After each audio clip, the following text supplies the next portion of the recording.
RCB ಸಂಭ್ರಮಾಚರಣೆಯ ಸಂದರ್ಭದಲ್ಲಿ ಚಿನ್ನಸ್ವಾಮಿ ಕ್ರೀಡಾಂಗಣದಲ್ಲಿ ನಡೆದಂತಹ ಕಾಲ್ತುಳಿತ ಪ್ರಕರಣಕ್ಕೆ ಸಂಬಂಧಿಸಿದಂತೆ ಕಠಿಣ ಕ್ರಮಕ್ಕೆ ಮುಂದಾಗಿರುವ ಸರ್ಕಾರ ಆರ್ಸಿಬಿ, ಕೆಎಸ್ಸಿಎ, ಡಿಎನ್ಎ ವಿರುದ್ಧ ಎಫ್ಐಆರ್ ದಾಖಲಿಸಲಾಗಿದ್ದು ಬಂಧನಕ್ಕೆ ಆದೇಶಿಸಲಾಗಿದೆ.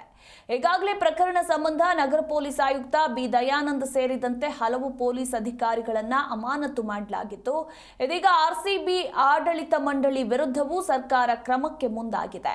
ಹೀಗಾಗಿ ಆರ್ಸಿಬಿ ಮ್ಯಾನೇಜ್ಮೆಂಟ್, ಕೆಎಸ್ಸಿಎ ಮತ್ತು ಕಾರ್ಯಕ್ರಮ ಆಯೋಜನೆ ಮಾಡಿದ್ದ ಡಿಎನ್ಎ ಸಂಸ್ಥೆಯ ಅಧಿಕಾರಿಗಳನ್ನ ಬಂಧಿಸುವಂತೆ ಸೂಚಿಸಲಾಗಿದೆ ಅಂತ ಸಿಎಂ ಸಿದ್ದರಾಮಯ್ಯ ಹೇಳಿದರು.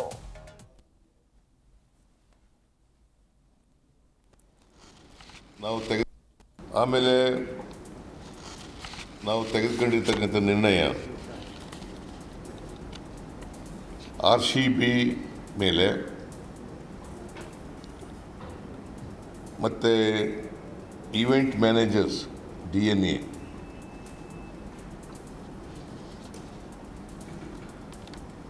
ಆಮೇಲೆ ಕರ್ನಾಟಕ ಸ್ಟೇಟ್ ಕ್ರಿಕೆಟ್ ಅಸೋಸಿಯೇಷನ್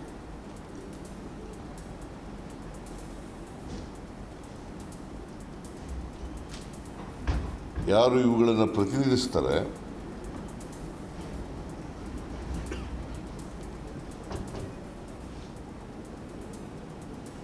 ಅವರನ್ನು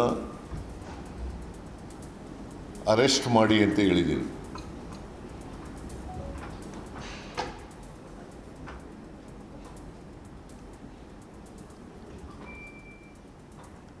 RCB, DNA, event manager, KSCA cricket association ಈ ಮೂರು ಸಂಸ್ಥೆಗಳು ಪ್ರತಿನಿಧಿಸ್ತಕ್ಕಂಥ ವ್ಯಕ್ತಿಗಳನ್ನು ಬಂಧಿಸಬೇಕು ಅಂತ ಹೇಳಿದ್ದೀನಿ.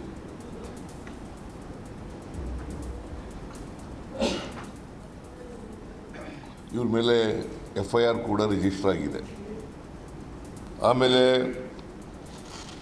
ನಾವು ತೆಗೆದುಕೊಂಡಿರ್ತಕ್ಕಂಥ ನಿರ್ಣಯ ಆರ್ಸಿಬಿ ಮೇಲೆ ಮತ್ತು ಈವೆಂಟ್ ಮ್ಯಾನೇಜರ್ಸ್ ಡಿಎನ್ಎ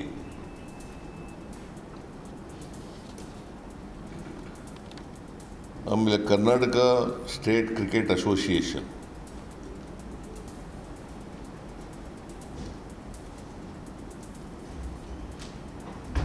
ಯಾರು ಇವುಗಳನ್ನು ಪ್ರತಿನಿಧಿಸ್ತಾರೆ